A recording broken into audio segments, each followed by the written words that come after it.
Good afternoon, everyone. Thank you so much for joining us and being here today.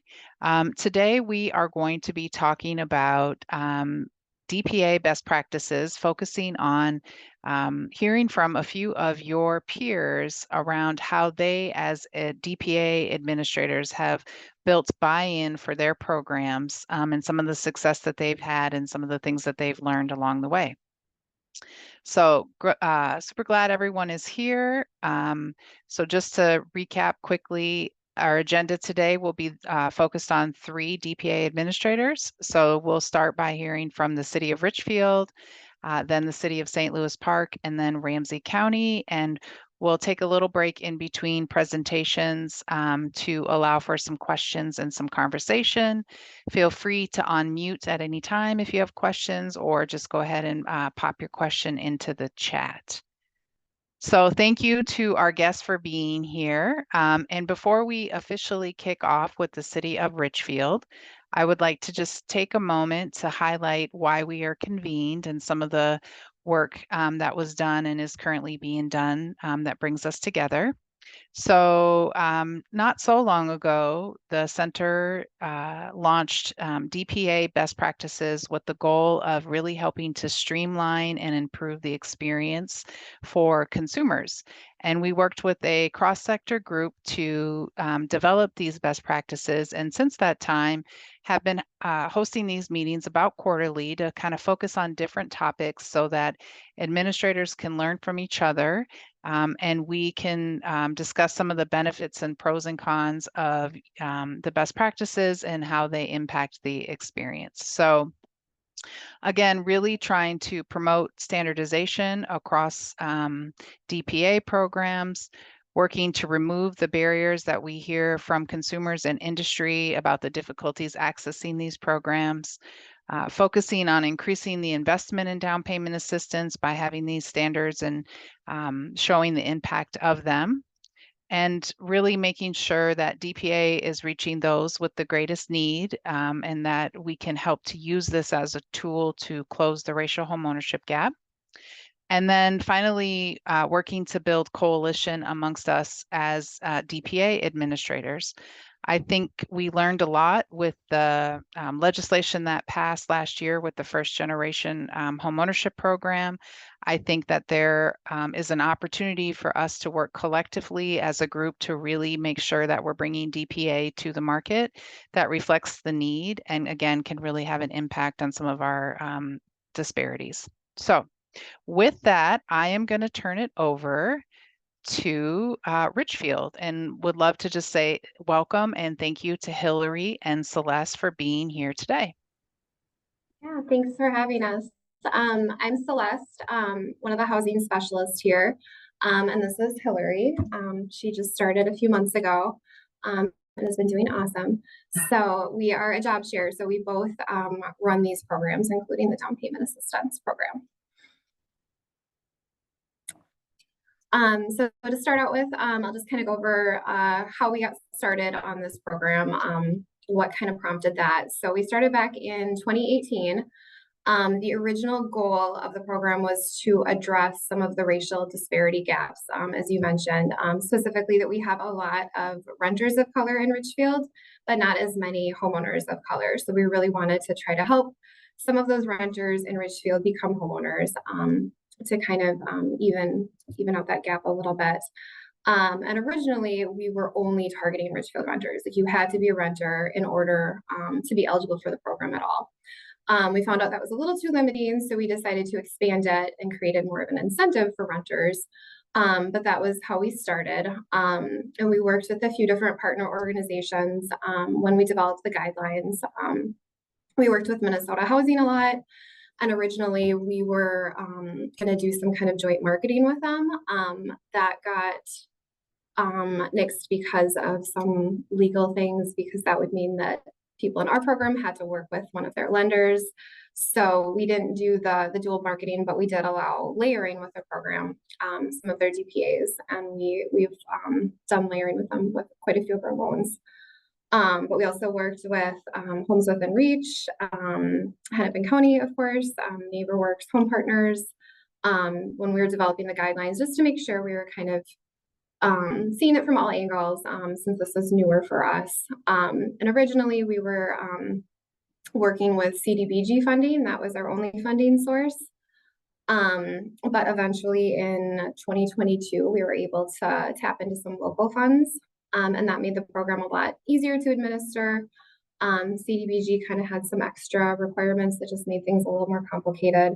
But we're still planning to do a combination of both funding, specifically in the case that we have CDBG repayments. So we'll already have that kind of set up to reuse those funds. Our loan is generally marketed as a $15,000 loan, but we will bump it up to $20,000 if the applicants meet certain criteria, if there are kids in the home under the age of 18, if they're current Richfield renters, as Celeste was saying on the last slide, or if they have a household member with a documented disability. We occasionally try to stretch the number of households we serve by asking what amount of funds would help a new home buyer avoid mortgage insurance. But generally, we stick to those values. Our loan is no interest and on an annual basis prorated if the home is sold within the first 10 years. We try to be flexible on how the funds can be used, not only towards down payment, but also towards things like principal reduction in order to avoid mortgage insurance. We try to be a good stacking partner with the recent changes, and we'll get into this a little bit more later, with first generation DPA programs. We're not sure exactly where we line with stacking with other assistance, but historically, we've been happy to be third on title. We, for our eligibility, we focus on 80% AMI and below, kind of sticking with that CDBG guideline.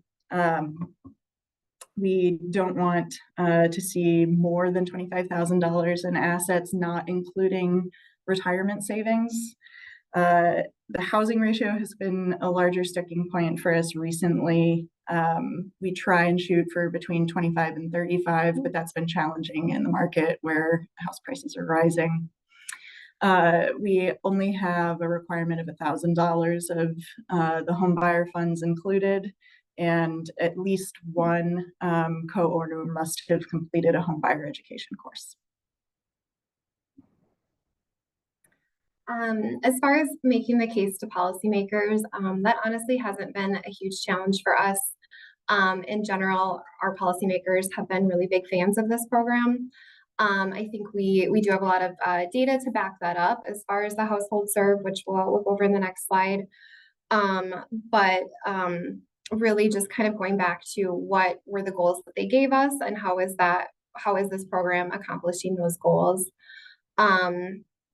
And one of our goals for the future, as far as, you know, having success stories, is to kind of see if there are any households that we've served that would be willing to have us maybe take a picture or write up sort of a brief personal story as, you know, one of those personal anecdotes, because we have had a lot of really great cases that, you know, we would love to be able to tell their story, but of course it's their story and we have to get their permission.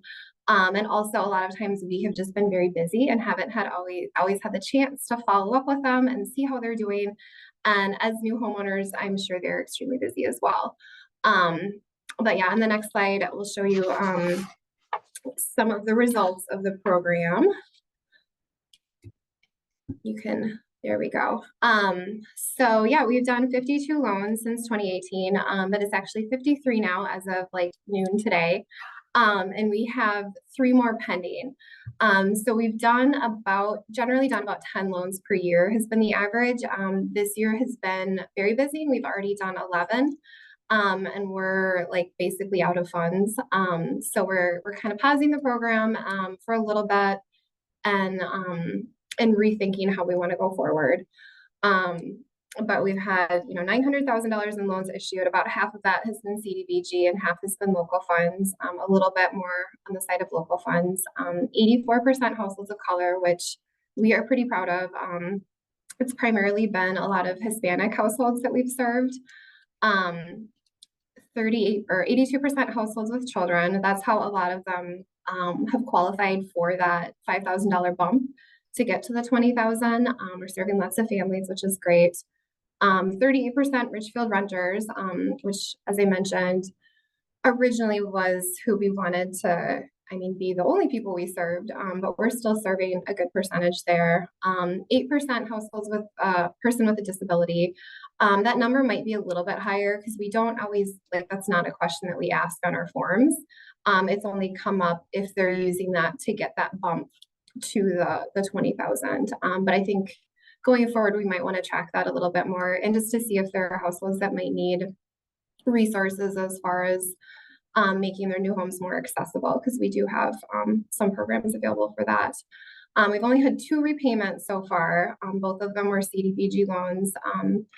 And one of them, I'm not sure the reasons why they moved out, but the other one did not move out because they wanted to. It wasn't like they grew out of that home, but they were having a dispute with their neighbor who was making it really hostile. So they didn't want to leave. So I don't know if I count that as like they left, but it wasn't my choice, I guess. So we can go to the next slide. Yeah, so a couple of things that have gone particularly well since the conception of the program is that we've offered a lot of flexibility, both in how we run the program over time. We've made adjustments to make sure we're still kind of meeting our target audience. We also have been seeing a lot more need for exemptions from some of the criteria that we originally set, largely on housing ratio. We have kind of chosen to focus more on a deep investment and making sure that we offer a quality amount of funds over a high number of funds each year, a high number of closings each year. We also, because we service this in-house, spend a lot of time working specifically with the lenders and realtors on this, and make sure that they understand all of our program requirements and kind of walk them through each step. We've been able to serve a lot of Hispanic and Latina households through this, especially by fostering kind of deeper relationships with lenders that are bilingual and frequently serving their own community. And we found ourselves popular with the county for spending down our CDBG funds quickly each year through this program. I don't know that that's a huge thing, but it is one small bonus. We generally spend all of this money pretty quickly, but occasionally we'll hold on to some funds just in case there's an emergency situation where someone's getting out of an unsafe living condition and buying their first home at the same time. There have been some challenges also. It can take a lot of staff time to administer. High touch comes with a cost. Housing ratios are really trending high, and we don't want to put home buyers in a position where they're unstable in their new home with home ownership. We are struggling to serve Black households kind of at the rate of the demographics within our city, and haven't made maybe the right connections with either lenders or realtors who are serving that community here. We continue to see more and more barriers for our ITIN clients, or clients who do not have clear citizenship status, but have been paying taxes to the federal government. ITIN, I think, stands for Individual Taxation Identification Number. We've been seeing a number of mortgage products coming through that are made specifically to serve ITIN clients, including some adjustable rate mortgages. And CDBG requirements, I'm probably preaching to the choir, have occasionally made life a little bit challenging. So as far as looking forward, I mentioned earlier that we're putting our program just kind of on pause right now. As part of we've also been just trying to do some overall program evaluation, but having all of these new down payment programs coming out this year has really motivated us to think of like, how does our program fit in here? You know, are we going to allow layering with all of these programs? We're not really sure yet. How can we, I don't know, better serve Ridgefield, like maybe somebody who's not being served by these other programs, I guess. And one route is the I-10 clients, because I know they're not eligible for all of these other programs out there, and we are happy to work with I-10 clients. So yeah, we're trying to figure out if we are going to allow layering, any limit on like gift funds. We had one recently, they had kind of a lot of gift funds from their parents, and now we're thinking, is that something we might want to rethink? As Hillary mentioned, closing that disparity gap for Black households in Richfield. We've also been working on a down payment assistance for a manufactured home community in Richfield. This has been in the works for a long, long time. We've run into a lot of challenges with it, but we finally got the guidelines approved, at least. Finding banks willing to, who give out manufactured home loans, who are willing to accept down payment, has been very difficult. So we're going forward with this though, and hopefully we can have some loans closed in the next year. But also, yeah, we've been seeing more of those adjustable rate mortgages come through. That wasn't really a thing previously. We don't allow, I think we require that they be a fixed rate for the first 6 or 7 years, I want to say. But, you know, is that something that we want to follow up with them after? Or, you know, how are we going to handle adjustable rate mortgages now that that's more of a common thing? But yeah, that's kind of where we're at. That's all we really have. If there's any questions, we're happy to answer them. Yeah, thank you both for your presentation today, and I will open it up for questions, but I just had one that I was thinking on that first or second slide. You talked about primarily being funded with CDBG and then getting funding for local dollars. And I'm just wondering, you know, was that easy to get that additional local buy-in? Do you see that increasing? Like, what are some of your thoughts around getting kind of the local dollars that have more flexibility over CDBG, and what was that experience like for you guys? Sure. Well, from my perspective, it was pretty easy. For the, you know, my supervisor, I'm not sure, but it seems pretty. They've been a lot easier to administer. We are looking at potentially using LAHA funds coming up soon, so we are expecting more. You know, I hope that we won't have to rely totally on CDBG because we like to use a lot of that for the deferred loan, because there is such a need for that. But yeah, it's going it forward, at least for the next few years. I think we're expecting to still primarily use local funds or LAHA. Great. So questions from the group?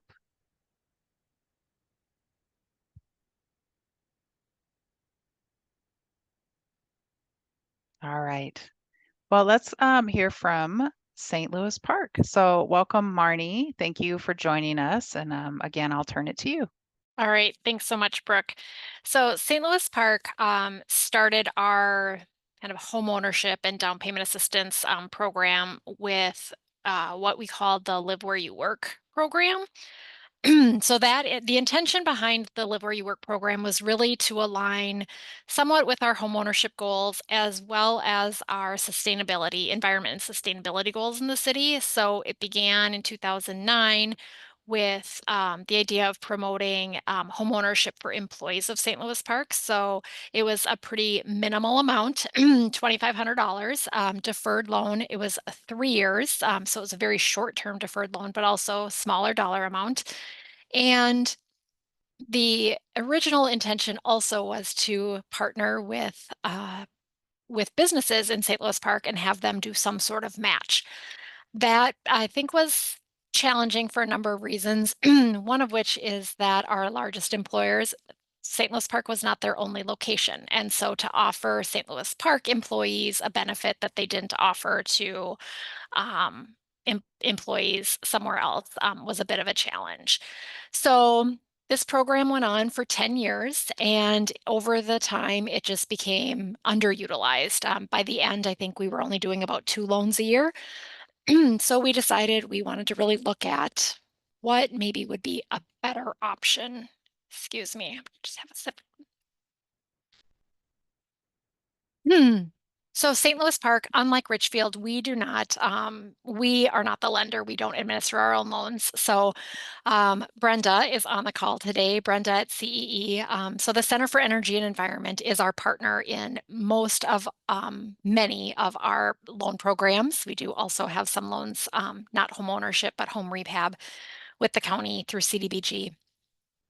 But when we discovered that the livery work wasn't really working the way we wanted it to, we transitioned. We were looking at what other communities were doing, what might be a more meaningful and helpful dollar amount that could actually get people who without it couldn't get into home ownership, and $2,500 wasn't cutting it. So in 2019 we transitioned to the down payment assistance program. It's a 0% interest deferred loan up to $15,000. We do have a $5,000 additional amount available to renters in St. Louis Park or employees of St. Louis Park businesses. So we still have that live where you work component, which was important to the council. I think it addresses not only our home ownership goals, but again, like I said, that environment and sustainability of reducing commuting time. Our loan is forgiven after 20 years, and it's not at a prorated amount, but it is a 0% interest. We had set our income limits at the TIF income limits at the time. We were using some housing TIF dollars. We had a pool at the time when we started this that was our housing rehab fund. And so we were trying to align funding sources with income limits. And this is intended for first-time home buyers or those who have not owned a home in 3 years. This program has just been gaining traction. We had 8 loans our first year, and last year we had 22.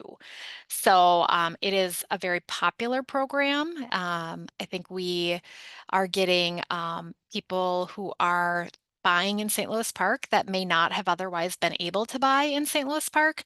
And, funding, we luckily had the opportunity last year when we jumped from 12 to 22 loans, that we had some other programs that were being underutilized. Some of it had to do with interest rates, a variety of reasons, but we were able to kind of shuffle some dollars around. So I think our down payment assistance program, lots of buy-in from the city council. They loved the idea of the Live Where You Work program. It just wasn't doing what we wanted it to.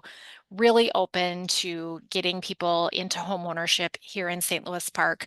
But then another piece that our council was really interested in is the home ownership gap. And in St. Louis Park, we have a gap that is at least as bad as the rest of the state, if not worse. So in St. Louis Park, we have we have 5 council strategic priorities.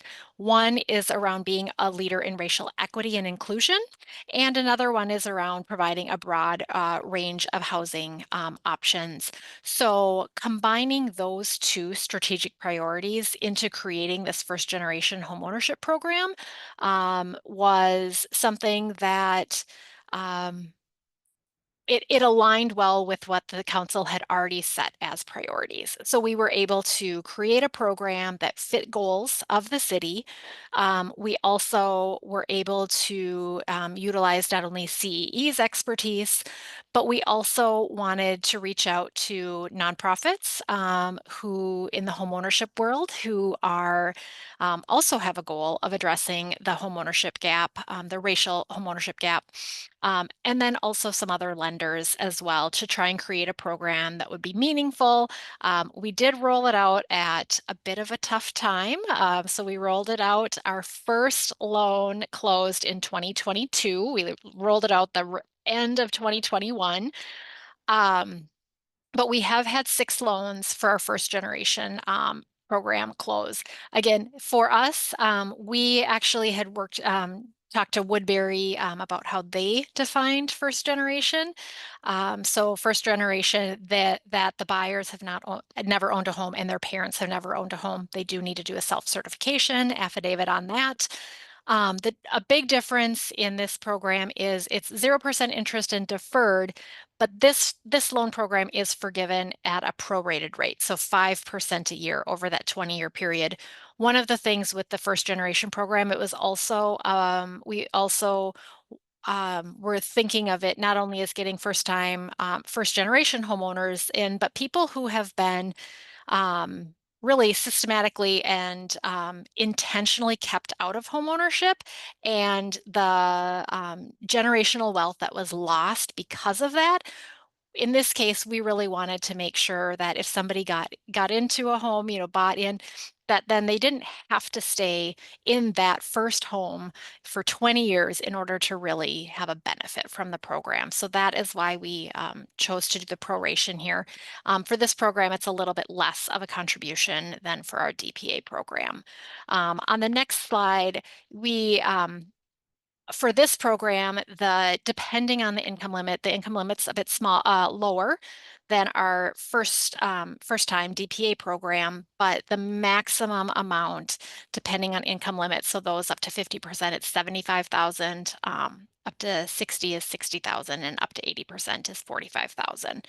For this program, we don't allow anyone to layer both city programs. So you can't do both our DPA and our first gen, but if somebody doesn't qualify for a first generation program, their income is too high, they may be eligible for the DPA program. And we did decide not to allow our first generation program to be layered with the Minnesota Housing first generation program, but our DPA program can be. So the thought behind that was how much money is needed to get into homeownership, and making sure that we are serving more people and hopefully making more of an impact. I will say one of the things we've done with this first generation, it's only been in place for a couple of years, and we've already made tweaks. So when I hear Richfield talk about flexibility, I think that's just critical in any time you have a program, because what you think is going to work, we spent a ton of time developing this program. And then what you think makes sense on paper is maybe not reality. And we had a couple of things that we did modify pretty early on, and one of which was we had actually had a requirement that the home buyers were required to spend a minimum of 25% of their gross income for principal, interest, and taxes and insurance. And then CEE was really kind of coaching us on, when you do this, you're making it more challenging, because we can't tell somebody what they're eligible for. We have to wait and find out, how much is the home they're buying? What is their first mortgage? All of these things that now you're already taking somebody who might, it's not a cash offer, right? Anytime you're adding more layers, it can complicate things. And if it takes a long time to actually figure out how much they're eligible for, it seemed contradictory to what we were really trying to do. The intention behind it was that we wanted to serve people who really needed the assistance. But I think that the barrier there wasn't worth it. We wanted to make sure that we could have a program that was a little bit easier for people to actually access. Another thing, when we first started the program, we had a minimum credit score that then CE also recommended, hey, if you're going to make one change, let's make another change. Let's drop that. They need, they already are having to, get your first mortgage. Our DPA program, we didn't have a credit score because, for the same reason, they need to get a first mortgage somewhere else. So why are we adding another layer onto this program? So I think for us, just constantly taking a look at what those requirements are. If you're an organization who does the lending, you've got your own you're having those conversations with your lenders. We're very lucky that we have those conversations with CEE. They can tell us, hey, we work with another city and we've seen this challenge here, or, we're administering your program and here's a barrier that's happening, and they're really open to us making changes, and recommending a change when they realize that there's something that maybe isn't working the way that we had intended it to work. So, I think next slide you can go to, Brooke. The Basically, for us in St. Louis Park, we're about, it's not quite 50-50. We have a little more than 50% home ownership, but all of our new development is multifamily rental. So adding that rental component to the home ownership DPA program was great, because we want to encourage people who live in St. Louis Park. Maybe they might want to buy here. But we know that home ownership is not just single family homes, right? It can be condos. Condos are our most affordable homes in St. Louis Park. We don't have a lot of townhomes, but we do have some. So wanting to be able to have programs that allow people to get into home ownership in St. Louis Park. I think one barrier for us, mostly with our first generation program, has been that some of the nonprofits that we'd reached out to when we first were creating the program, they were serving a lot of the clients who were going through homeownership classes and workshops. They St. Louis Park was not on their radar at all. And so that is something that we need to continue to work on, is making sure that people are aware of the program, letting lenders know, letting realtors know, letting nonprofits who, reminding them that are doing home ownership workshops and other, might have other lending options, that, St. Louis Park has this program. People who maybe before hadn't considered St. Louis Park should consider it if it's a community that they would be interested in living in. So for us in St. Louis Park, we budget now. We've modified the way we budget. Both of these programs qualify under our Affordable Housing Trust Fund. That's where our funding comes from. As I think Celeste was mentioning, LAHA, we are expecting additional funds there with the huge jump in DPA usage last year. As we're budgeting for 2025 and knowing we've got additional funds coming in, that's an area that we are planning on increasing budgeting for. And then overall, every single year we reevaluate the programs. We look and see, what is the usage? Are we meeting our goals? Are we serving the people that we want to serve? Is this having the impact that we want? So in St. Louis Park, both of these programs align really well with our strategic priorities. We've been, appreciate the work with CEE, who now also services our loans, and that has been really helpful, because then it's a one-stop shop for people. If they might call the city, and I can give them, kind of general information, but now instead of having a different loan servicer, it's all in one place. So that has been great as well. And we just continue to have support from our council on these programs. And I expect that to continue as long as we are continuing to, provide a good service to St. Louis Park residents.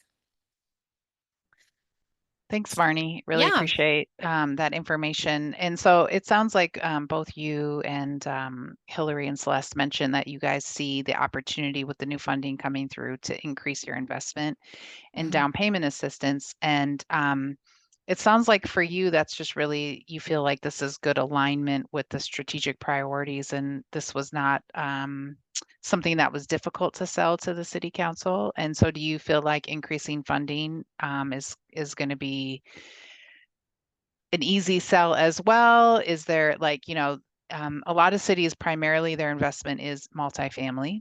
And so just wondering if you can touch a little bit more on kind of what has been done to continue the momentum of continuing to invest in the increasing in funding.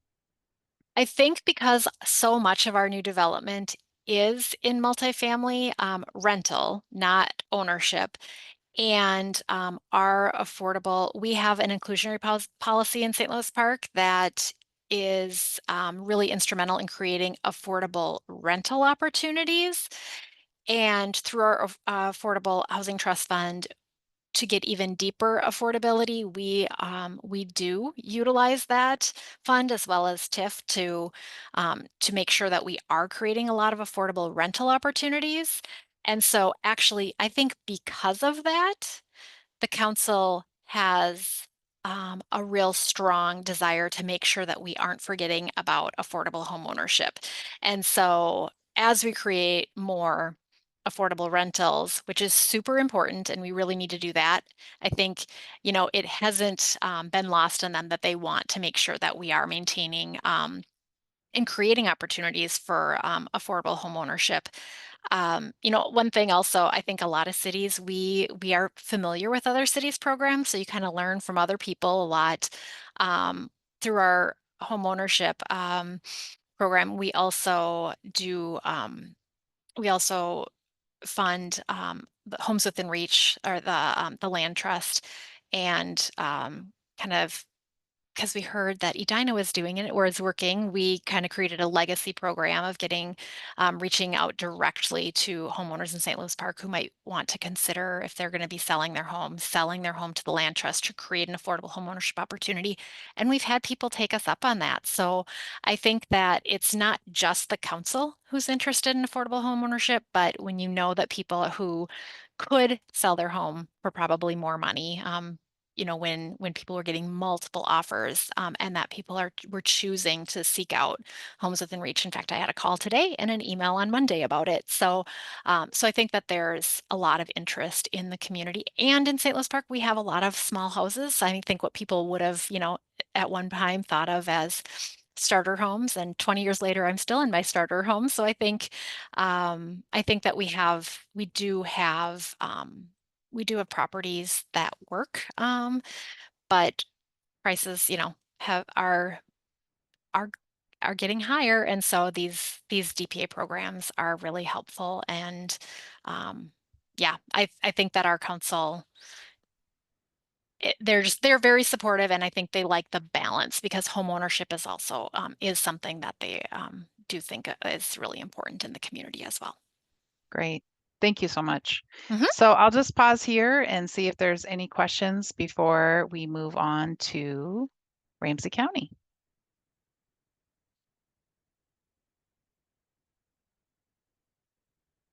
Okay, I am going to turn it over to Tanisha. Thank you so much for being here today. Appreciate it. And I'll just go ahead and let you share about your program. Okay, my name is Tanisha Trice, and I am a community development specialist with Ramsey County, and I'm actually over all of our homeowner assistance programs that serve suburban Ramsey County. A little bit about our first home program. This is the overview of the current program. We currently have two DPA programs. One is for buyers that meet the traditional definition of first-time home buyer. And that program provides up to $20,000 in a deferred loan that's repayable, a zero interest deferred loan, repayable after 30 years. And then our second program is the first generation program. It is for buyers that have never owned a home in their lifetime and their parents have never owned a home in their lifetime. And with that program, we provide up to 25% of the purchase price of the home. Our current maximum purchase price is $372,600, I think. And so the maximum loan that we're giving out is $93,200. Yeah, and let's see here. And that loan is forgivable. It is reduced by 5% every year, and then after 20 years, it's completely forgiven. Our program is currently levy funded. At one point, we were funded by CDBG Home, and I'll get into a little bit of that later, but it's currently funded by our HRA levy. It serves suburban Ramsey County, so it does not include St. Paul, and it also does not include North St. Paul. Which is a suburban city, but they have chosen not to participate in the HRA levy and to pass that tax on to their residents, so they do not participate in this program. Our income limits for the first time homebuyer program is 80% of the AMI. Our income limits for the first generation program are 80% of the AMI for households up to 4 members. Once it gets to 4 household members or more, it jumps to 100% of the AMI, because we really want to make homeownership affordable for those large families. We did not have an asset limit for, we haven't had a asset limit for the last couple of years, but just June 1st, we imposed an asset limit. So we have a post-closing asset limit of $50,000. Our county board was really adamant that they did not want us to have an asset limit. They didn't want to have that barrier. But after seeing a few loans, you know, we're like, listen, we don't want to take people's savings, but they can have liquid assets up to 50,000 after the closing. So if they have more and they want to use it in the transaction, great. We do have some requirements regarding homes built before 1978. We require a lead-based paint assessment. And our environmental health department goes in, does a very thorough assessment, and then identifies any dangerous levels of lead paint. And one of the reasons for that is obviously these are middle and low income buyers. So we really want them to be aware of any issues with the house, because they need to be able to know that they have funds to remediate that or fix that. And then the other reason is because we can connect them with other homeowner assistance programs. Ramsey County Environmental Health has a lead window program for households that have children under 6 years old. But then, as I stated, I'm also over our other homeowner assistance programs. So we have a number of rehab and repair loan and grant programs that we can help buyers with if there are dangerous levels of lead. So this program, as I just explained, it has been up and running since late 2022. But in theory, our first-time homebuyer program has been around almost 25 years. Between 2000 and the middle of 2022, it was a very stringent program. We provided $15,000 in DPA assistance. There was a $5,000 asset limit. The maximum home price at that time, I want to say, was 300,000, maybe 305, which really is hard to find even in the early 2000s in suburban Ramsey County. And for that reason, it was severely underused. It was severely underused. And really, as time went on, it didn't align with Ramsey County's values and our intended outcomes. And you can see this is a chart, like a dashboard of just what the program did and what our stats looked like for the first 21 years of the program. In 21 years, we served 252 households. We provided $4.1 million in down payment assistance. When we look at the racial breakdown, so Ramsey County is like the most diverse county in the state. But when you looked at the breakdown of the buyers that were purchasing and using these funds, the vast majority of them were white households, and then very little for other races. And we just really wanted to more align that with our values and what Ramsey County is seeking to do. And we wanted our buyers and the users of our program and all of our assistance programs to more reflect the racial makeup of the county. And it just gives a little bit more information about how many loans were given each year. We did an average of most years less than one loan a month.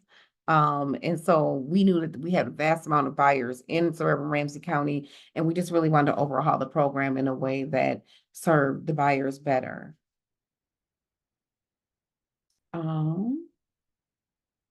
And so our current stats, looking at the program from January 1st, 2023. So basically the last year and a half. And we had a 5-month break last year because this position was open before I started. So between May and September, the program was closed down, but we still have did an amazing amount of numbers. So in a year and a half, we've done 52 loans. We've provided 3.5 million in down payment assistance. We did 27 loans last year, even with that break, and we've done 25 loans so far this year. The racial divide for for households and buyers is much more evenly distributed among racial groups, except for the exception of Native American families. We have not had any Native American buyers since the program has been overhauled. So we have actually connected with some programming in Ramsey County that works for the Native American community, and I've connected with that social worker. And so we'll be working some events, some powwows, some different things coming up to really get information out about the program. We know that the population of Native Americans in Ramsey County is really low, but they are here. We want to make sure that we're encompassing everybody. Our average AMI for a household is 63%. But we are really vastly able to serve households that are at like 37% and 40% because of the amount of down payment assistance we're giving. And then we provide a breakdown of the loans given by the city that the homes are being purchased in, which Maplewood is by far the largest city. And I think it has a lot to do with Maplewood has a lot of townhomes, and those seem to be affordable. It's sometimes hard to find houses that are under 372 in suburban Ramsey, but Maplewood has a lot of townhouses that are affordable and fairly new. Okay, so the goals and values of this program, we really wanted to reduce the barriers to home ownership, and talking about current barriers such as high prices, interest rates, disparities in income, and also to reduce those historical barriers. So things like redlining, restrictive covenants, and deconstruction of neighborhoods in urban areas, which displaced homeowners and then really had a generational effect on home ownership for those families and those populations going forward. We also wanted to implement strategies that were laid out in Ramsey County's economic competitiveness and inclusion plan. So we have a county-wide inclusion plan for our programs and our departments. And so some of the things that we wanted to do was place-based inclusion, making sure that we're including diverse populations and communities that typically, historically, and even now don't have much racial diversity, to create resilient and equitable communities by expanding affordable home ownership opportunities, and to improve housing stability for communities that have experienced historic wealth extraction. Great. Thank you so much for that. Great information.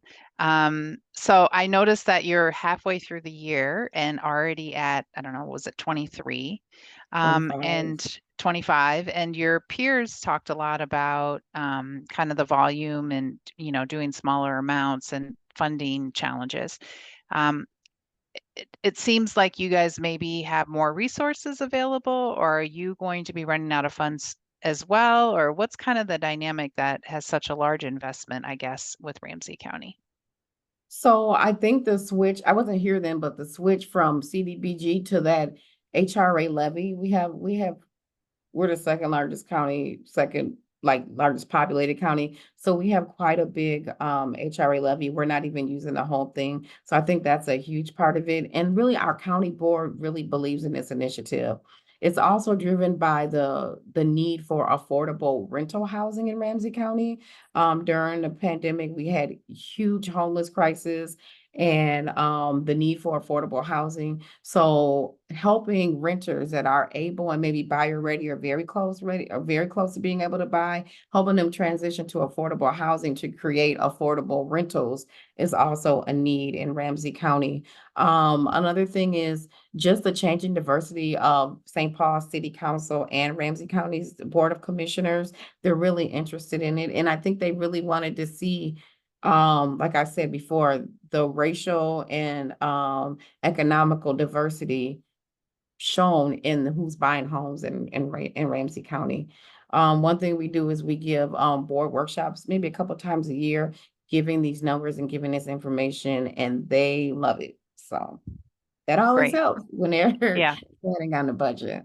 Yeah. So it sounds like telling your story, sharing the data, maybe pointing out the the difference in investment, kind of Marnie talked a little bit about this, of how much you're investing in affordable rental versus affordable housing. And then Mhm. Tanisha, you added the point of the argument that investing in affordable homeownership frees up more affordable rental housing because you're transitioning Mhm. people from rental to homeownership. So I think those are all really solid points and strategies for building buy-in and investment. So thank you so much. I'm going to open it if anyone has questions directly for Tanisha or Marnie or Hillary or Celeste or any thoughts or comments. Love to hear from you. And we've got a few minutes left, so if anyone would like to come off mute or pop anything into the chat, that would be great.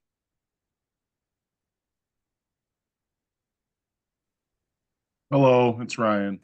Hey, Ryan. Hey. Um, so I noticed that a lot of you guys' income, I mean, your income thresholds are like 100 to 115. I'm wondering if you guys are tracking or anything about what your diversity in like who's being served in that up to limit is for your home for the people using DPA services. Like for us, we targeted at 80% or below. I understand there is a need for a 100 to 115. I was just wondering, like we noticed that's what we changed it was we kind of realized that a lot of people were like the 100 and 115 were taking more of the funds versus the 80 or below. Oh, thank you, Larry, for 80%. Thanks. So just wondering, like, if you use 100% to 115, like, how's that? Like, what's the impact on that? Like, with your overall population served? Well, we only allow up to 100% for our larger families. Okay. And so um it's still not used nearly as much as the 80 and below.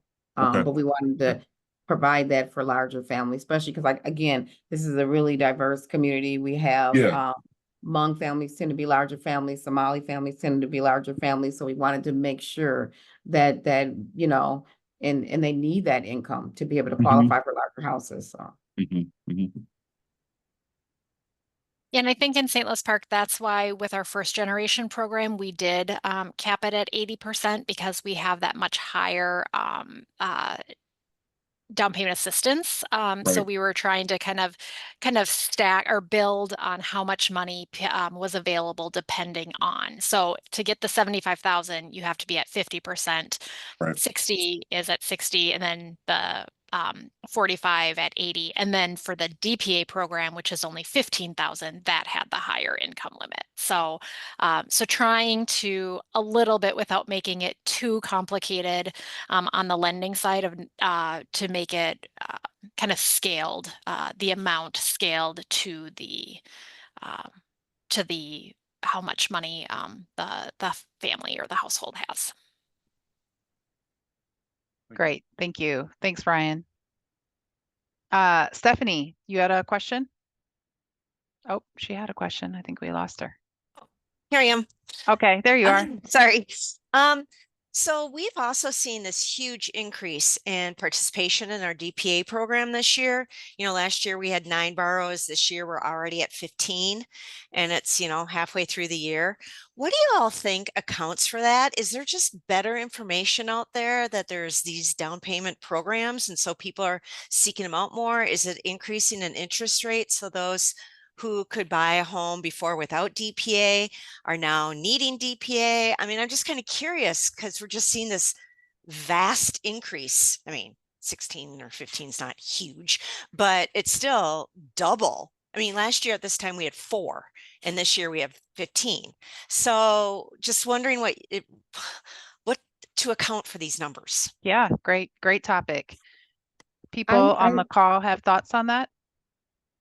I think the interest rates went down a little, not much, but I think the introduction of other down payment assistance programs that can be layered, at least for us, it can be layered. So you have Minnesota Housing's first generation program that's statewide. You have the Advancing Black Homeownership programs. And so if there has been allowed layering, because we allow layering too, as long as the DTI doesn't go below 25%.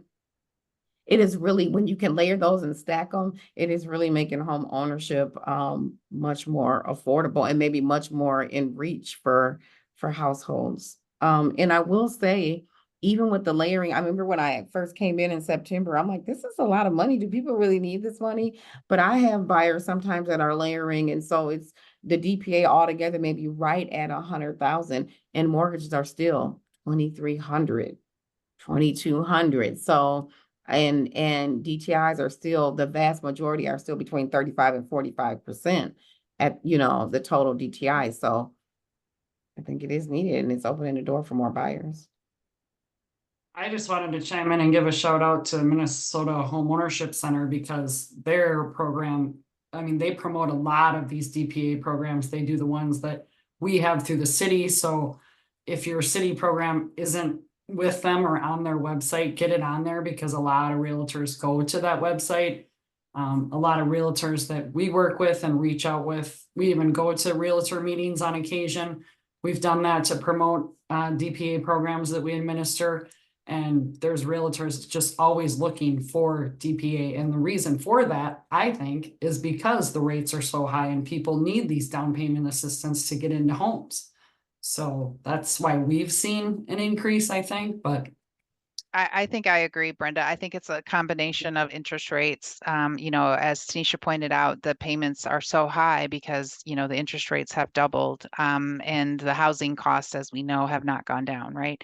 So I think it's a combination of interest rates. And then I think there's been a lot more visibility with down payment assistance. I think the work that was done at the legislature, dare I say, even this work around the best practices, you know, the 2 first generation programs coming out, Minnesota Housing's online a month ago, the Community Fund online last week. So I think it's just a lot of conversation about down payment assistance. And I think we're seeing a lot of conversations that have happened as we've started to work collaboratively about, like, what are the barriers to down payment? And if you're going to do a down payment program, you know, to your point, Marnie, you guys are kind of a leader in this space, and, you know, Ramsey County as well, around targeted approaches and around making sure the investment is worthwhile. And is it about incentivizing people to move into your city, or is it about helping people access affordable home ownership and building wealth?